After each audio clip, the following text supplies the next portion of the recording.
estamos de volta. A gente está numa conversa aqui com o Dr. Wagner Eduardo Mateus, que é urologista, e também o Dr. Yuri Capelato, que é psicólogo, sobre o câncer de próstata. O mês de novembro é conhecido no mundo inteiro como Novembro Azul. Dia 17 de novembro é o Dia Mundial aí de Combate, de Prevenção ao Câncer de Próstata. E a gente está falando sobre a importância desse diagnóstico precoce, dos homens perderem o medo e irem ao médico mesmo, fazer exame, ver se está tudo bem, porque um diagnóstico precoce, um câncer talvez descoberto aí bem no início, tem um tratamento muito mais fácil, as chances de cura são enormes, porque depois, quando está lá mais avançado, quando vem os sintomas, o tratamento pode ser muito mais difícil.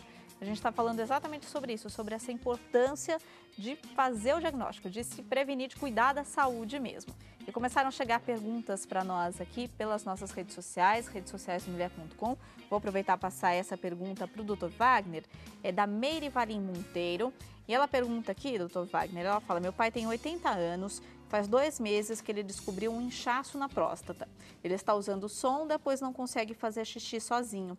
O médico passou remédio para desinchar, porém não pediu retorno para uma nova análise. Isso é normal? Então, a nossa telespectadora Meire, não é normal uma próstata aumentar e causar obstrução e ter que usar sonda. Isso não é normal. É uma doença da próstata, provavelmente, obviamente tem que ser passado por análise, passar com o urologista e fazer alguns exames, mas provavelmente é um aumento benigno da próstata. Nessa faixa de idade é muito comum. Aliás, isso é mais comum do que o câncer de próstata. A hiperplasia prostática, que é uma doença benigna, causa mais sintomas do que o câncer de próstata e deve ser tratado com medicamentos ou até cirurgia, num caso mais grave, como retenção de urina, que parece ser o caso. Então, nem todo aumento de próstata é um tumor, necessariamente? Não. A maioria dos aumentos prostáticos são decorrentes da idade. Isso é hiperplasia benigna da próstata. Isso daí a maior parte dos homens vão ter nessa faixa de idade, 80 anos. Com 80 anos é já é comum. mais comum aparecer alguns probleminhas, digamos assim. Exato, Renato. Por isso que eu falo que é importante passar depois dos 50 anos com o urologista para fazer uma análise,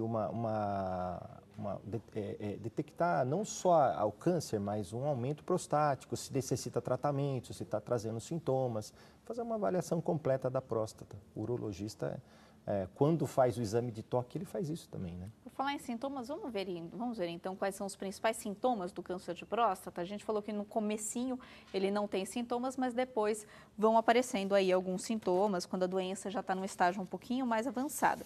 Então, os principais sintomas aí: dores ósseas, dificuldade em urinar, muitas vezes com um jato fraco ou em gotas, dor ou a dor ao urinar, vontade frequente de urinar, acordando às vezes à noite várias vezes para urinar, sensação de que a bexiga ainda está cheia mesmo após urinar, urina escura devido à presença de sangue.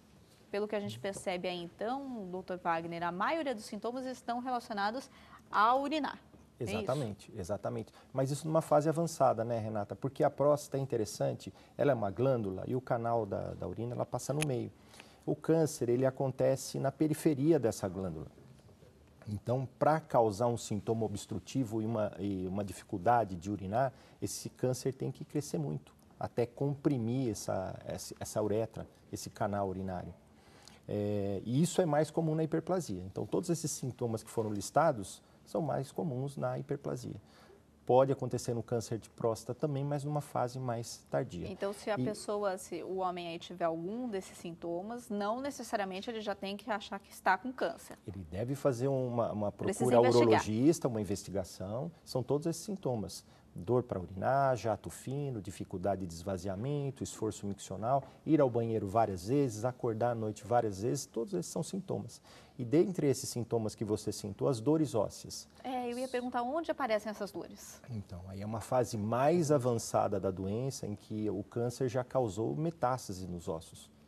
Então, não seria necessariamente o câncer na próstata, já é um tumor que se espalhou. Tumor à distância, o tratamento é mais difícil, um pouco mais complicado. Muitas vezes a gente compartilha desse tratamento com os oncologistas, em algumas situações os radioterapeutas, depende obviamente de que fase, o momento da doença. Mas é um atendimento multidisciplinar desse paciente num tumor mais avançado da próstata. Doutor Yuri, eu comentava no outro bloco que a melhor das opções, claro, seria fazer os exames de prevenção e descobrir que está tudo bem. Mas acontece de descobrir um tumor ali na próstata. E aí como é que fica a cabeça do homem? Porque o homem não gosta de ficar doente. Claro, ninguém gosta de ficar doente. Mas o homem tem aquela coisa, eu não posso ficar doente, eu preciso cuidar da minha família. Como é que fica a cabeça desse paciente a hora que ele descobre que tem uma doença ali que pode mudar muito a vida dele? Ele pode precisar de um tratamento em que ele dependa de outras pessoas, que ele não pode trabalhar por um determinado período, que ele dependa um pouco mais da mulher ou dos filhos. Isso tem que ser trabalhado na cabeça do homem? Sim, com certeza. E eu não digo nem só na cabeça do homem, isso na cabeça do homem, quando também é com a mulher, na cabeça da mulher, da família toda. Você listou um monte de coisas que estão relacionadas o quê? Com o luto. Ou seja, quando a gente fala de um diagnóstico, lógico, se a gente pega muito antes, consegue fazer um tratamento, a pessoa vai ter uma vida tranquila depois. Mas quando você tem essas pessoas que esperam muito, tem um diagnóstico e que pode levar a sequelas, vai ter que fazer uma quimioterapia, uma cirurgia, vai ficar restrito, então você está falando de um assassinato. Quando a gente dá um diagnóstico, seja de câncer, seja no meu consultório, quando eu vou dar um diagnóstico de um transtorno num filho, se eu falo que a criança é autista, um diagnóstico, um assassinato. Eu estou matando aquele sonho que a pessoa criou do que ela esperava de ter de vida. Então, você tem um sonho de, eu vou trabalhar, vou cuidar da minha família, vou viajar, tenho minha independência. E, de repente, eu estou falando para a pessoa que ela vai ter que matar esse sonho que ela tinha, porque, nesse momento, ela vai ter que criar um novo sonho. E aquilo ela vai ter que deixar. Se é algo que curou, ficou bem, volta, pode ser mais para frente, ou, dependendo de diagnósticos, vou ter que mudar totalmente o sonho de vida da pessoa. Então, se a pessoa tem um diagnóstico, uma lesão, vai ficar paraplégico, ela vai ter que mudar o sonho. Se ela tinha sonho de ser corredora, ela vai ter que mudar um novo sonho, um novo esporte. Quando a gente vai falar de um diagnóstico de câncer, a pessoa vai passar por um luto. Como se eu estivesse falando, olha, morreu alguém da sua família. Então, a pessoa vai entrar em choque. No começo, eles ficam, então, num choque, uma negação. Não, mas é mesmo? Tem certeza? Será que não pode ser outra coisa? Vai ficar com raiva. Então, por que não sei o quê? Vai ficar com raiva, às vezes, do médico, do diagnóstico, com raiva da família, com raiva de si mesmo. Vai passar pela fase da depressão, então vai ficar mal pra caramba. Vai passar pela fase da negociação. São todas as fases do luto. De, se eu tivesse feito isso, talvez. Muitas vezes chegam para os médicos e falam, e se eu tivesse feito isso, pode ser que eu não teria. É um tipo de negação, a gente chama dessa negociação, tentar fazer toda essa fase. Vai passar pela fase da depressão, ficar mal. E depois, a última fase é a aceitação. Onde a pessoa vai lá, não, tô lá, vou pro exame, eu vou melhorar, vocês vão ver, eu vou passar para frente. Só que, para passar por todas essas fases, ela vai precisar de um apoio. Porque é muito difícil passar por um luto sozinho. Quanto tempo dura todas essas fases? Depende de cada pessoa? Depende tem o seu do tempo? ser humano, depende do que é o motivo, da causa. Tem lutos que podem durar dias, semanas, meses, um ano. Porque a gente sabe que no caso do câncer, quanto antes o tratamento começar, melhor. Por isso que ela precisa de apoio. Por isso, exemplo, hoje já existe uma especialidade dentro da psicologia, que é a psico-oncologia, que são psicólogos especializados em tratar pacientes oncológicos. Por quê? Porque daí você tem toda uma rede de apoio, tem muitos centros de oncologia que já contam com esses profissionais. E aí onde o doutor fala desse atendimento multidisciplinar, entra também a psicologia nesse sentido para que a pessoa não protele tanto a questão de acompanhar. Hoje a gente sabe que o acompanhamento psicológico num tratamento quimioterápico, num tratamento oncológico, num tratamento de câncer, aumenta mais as chances de cura do que a pessoa quando você está mal. Por quê? Se a gente tem o nosso cérebro que comanda o nosso organismo todo, você vai fazer uma quimioterapia, onde você mata todas as suas células, então você vai ficar com imunidade baixa, você fica muito mais propenso a pegar doenças. Se a pessoa não toma cuidados, então não se expõe em lugares para se fazer, se ela não está bem emocionalmente, a nossa imunidade cai. Como a quimioterapia já cai a imunidade, a chance dela desenvolver outros problemas durante a quimioterapia fica muito maior. Então, você ter um acompanhamento psicológico, ter a família dando um suporte para essa pessoa, e o suporte não é fingir que está tudo bem, não é falar para a pessoa, olha, fica tranquilo, vai dar tudo certo. É a gente chegar e falar a realidade, olha, você está com medo? Nós também. Podemos chorar? Então vamos chorar. Você quer chorar? Você quer falar do seu medo? Então dá o espaço para a gente falar as verdadeiras emoções. Finge, olha, fica tranquila, vai ficar tudo bem, não é nada demais. Eu estou fazendo para a pessoa, pare de pensar coisa que é real. Então, primeiro dê o espaço para ouvir do que você está com medo. Estou com medo, e se eu morrer? Nós também. Você está morto? Não. Então, vamos batalhar enquanto você não está morto. Mas você tem medo de morrer? Que bom. É o medo que vai fazer você ir lá no médico fazer os tratamentos. Se você perder o medo de morrer, você não se trata. Então, eu falo para essas pessoas, tenha medo de morrer. tenha medo do diagnóstico, não para você fugir dele. Mas quando eu tenho medo, eu uso medo para me proteger. Eu tenho que ter medo de ser atropelado para eu lembrar de olhar para os lados e atravessar uma rua. Se eu não tenho medo, eu saio correndo quando o carro vem. Se eu tenho fobia, aí eu travo e não faço nada. Então, eu não tenho que ter fobia do câncer. Eu tenho que ter medo. Um medo suficiente para fazer eu ir médico todo ano. O Na medo, verdade, lembra que eu falei? É o medo e o amor é o outro. Se o homem tem tanto medo assim de ficar doente, do diagnóstico, que usa esse medo então para não ficar doente ou para não ter uma doença mais grave, para poder descobrir isso antes, né? O problema é quando a gente nega o medo. Quando as pessoas ficam tentando negar que estão com medo. Por isso que daí cria esses monte de outros fatores. Ah, deve ser porque eu estou com outras coisas para fazer. Na verdade, eu estou negando o meu medo. Se eu assumo que eu estou com medo, então eu tenho que conversar com ele e falar, se eu estou com medo de ficar doente, o que eu tenho que fazer para não estar? E não fingir que eu não estou. Então eu tenho que pegar essa pessoa que recebeu o diagnóstico, sentar, pode ser a mãe, a esposa, o filho, o irmão, o marido, quem for, sentar do lado e falar assim, então vamos falar a verdade? O que está passando para sua cabeça agora? Estou assustado, estou com medo, não sei como vou ficar. Pergunte tudo para o seu médico, ele está lá para isso. Ó, o que eu faço agora? Quais são as minhas possibilidades? O que eu tenho que fazer? O que eu acho agora? Você quer chorar? Chora. Você quer ficar com raiva? Fique. Passe pelas fases. E não, ó, fique bem, você tem que estar bem. Ele vai poder ficar bem. Porque na hora do tratamento da químio, aí ele tem que estar, não, vamos lá, tem que estar confiante. Mas para eu chegar nessa fase de estar confiante, eu vou me cuidar, vou sarar, primeiro eu tenho que poder ficar mal. Eu não tenho que estar bem. A família não tem que podar essas fases todas do luto, então tem que dar apoio para o paciente viver todas essas fases. Dar o ombro e carregá-lo para ele não se jogar no chão e ficar parado. Ó, te carrego, você está mal, eu te levo junto. E a gente comentou de tratamento, vamos falar então um pouquinho, doutor, sobre os tratamentos? A gente tem aí também uma tela para exemplificar quais são os principais tratamentos quando se descobre um câncer de próstata. Cirurgia, radioterapia, quimioterapia e a hormonioterapia. A cirurgia seria indicada em todos os casos ou não? Não, não são todos os casos. Nós podemos dividir o tumor em localizado, localmente avançado e metastático. Então, o localizado, aí sim cabe bem a cirurgia. Os pacientes mais jovens, pacientes com menos de 65 até 75 anos, se tiver uma condição clínica boa. A radioterapia também é um tratamento localizado, mais para tratamento local da próstata. Então, esses dois tratamentos são bons. O que vai depender a escolha de um de outro? Depende do paciente, a bagagem cultural, a ansiedade, os efeitos colaterais, a idade, uma série de coisas. Tudo isso precisa ser muito bem discutido com os pacientes. Então, para tumor localizado, a gente usa basicamente esses dois tratamentos, a cirurgia e a radioterapia. E a quimioterapia viria em que caso? A quimioterapia é no último momento. Ainda antes da quimioterapia, a gente tem a hormonioterapia, que a gente usa muito. Engraçado, do jeito que a gente fala aqui, dá a impressão que a gente dá hormônio, mas é exatamente ao contrário. A gente corta o hormônio desses pacientes. A gente trabalha com o hormônio dele, então a gente suprime o hormônio. O hormônio masculino. Faz com que o tumor cresça? Exatamente. Esse tumor ele é dependente de testosterona, ele é dependente do hormônio masculino. Então, no primeiro momento, nós realizamos uma castração. Então, essa castração pode ser química na maior parte das vezes, né? Que é através de medicamentos. Ou pode ser uma castração cirúrgica também. E as chances de cura são grandes, doutor? Numa fase inicial são altas as chances de cura, com cirurgia, até com radioterapia, dependendo caso a caso, como nós já dissemos.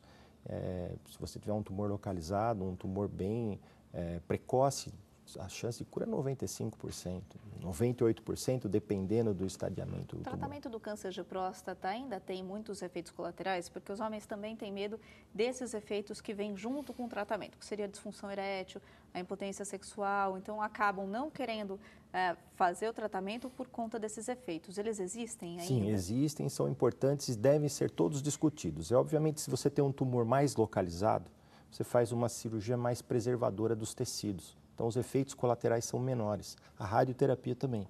Se você tem um tumor mais localizado, você faz uma radioterapia mais localizada. Agora, se o tumor ele é avançado e já comete as estruturas em volta, então aí a cirurgia tem que ser maior.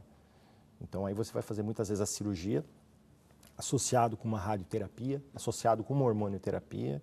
Então, os efeitos colaterais são maiores, né?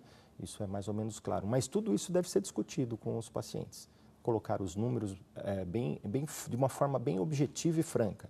Então, você vai fazer cirurgia, quais são as chances de impotência? Um problema que você não comentou, muitas vezes quando se faz a cirurgia, esses pacientes ficam perdendo urina. que é a incontinência urinária, isso tem que ser abordado com o paciente. Acontece no tratamento também? No tratamento de cirurgia, radioterapia muito menos, mas na cirurgia isso acontece em torno de 5, 7% das vezes. Não é uma taxa desprezível. Então, quando isso acontece, aflige bastante esses pacientes. A impotência tem que ser trabalhada. Hoje em dia nós temos vários medicamentos, várias técnicas, várias cirurgias para correção dessa impotência. Então, ela fica muitas vezes num plano secundário de tratamento que pode ser abordado depois do tratamento definitivo. Mas aí, doutor Yuri, nem os médicos e nem a família devem desprezar esse medo, digamos assim, de uma disfunção ou de uma impotência, porque é um medo real, é uma preocupação real desse homem. Sim, porque o medo é isso. Quando eu tenho um diagnóstico de câncer, o que isso vai causar? E a gente está falando de uma área genital, uma área que mexe isso, com como vai ficar meu relacionamento com a esposa, com a namorada, como que vai ficar meu relacionamento com o meu corpo em si, né? Então, queira ou não, falar a questão de incontinência urinária depois de uma cirurgia mexe com a pessoa até no trabalho, como que eu vou lidar com isso. Falar de impotência, hoje tem muitos tratamentos, mas mexe com a questão da pessoa, nossa, eu vou depender de algo para me fazer. E a gente tem que desmistificar exatamente essas questões e colocar para eles o quanto é importante mais a saúde, o quanto ele pode ter esse medo. E, quando eu tenho medo, exatamente fazer isso. Então, vamos conversar com o médico. O que existe de possibilidade? Como que vai ficar esse meu futuro? Eu acho que, assim, se a gente não puder entender exatamente quais são as emoções, a gente vive numa sociedade hoje que todo mundo só quer falar da parte boa da vida. Então, a gente tenta falar sempre da parte alegre, da parte ruim. Você vai em velório e todo mundo quer tentar falar de coisa boa. Tipo, olha, o morto está com uma cara boa. Tipo, não tem isso. E se alguém começa a sofrer, as pessoas se incomodam, quer dar água com açúcar. E eu brinco nas minhas palestras, falo, dar água com açúcar no velório é só para dar diabetes, não serve para nada. Velório é para sofrer. Resolver. Dar um diagnóstico vai causar sofrimento para a pessoa. Ninguém vive esperando ficar doente. Você vive esperando ficar saudável. Então, quando a gente dá um diagnóstico, eu vou quebrar uma esperança sua. Eu vou te causar um sofrimento.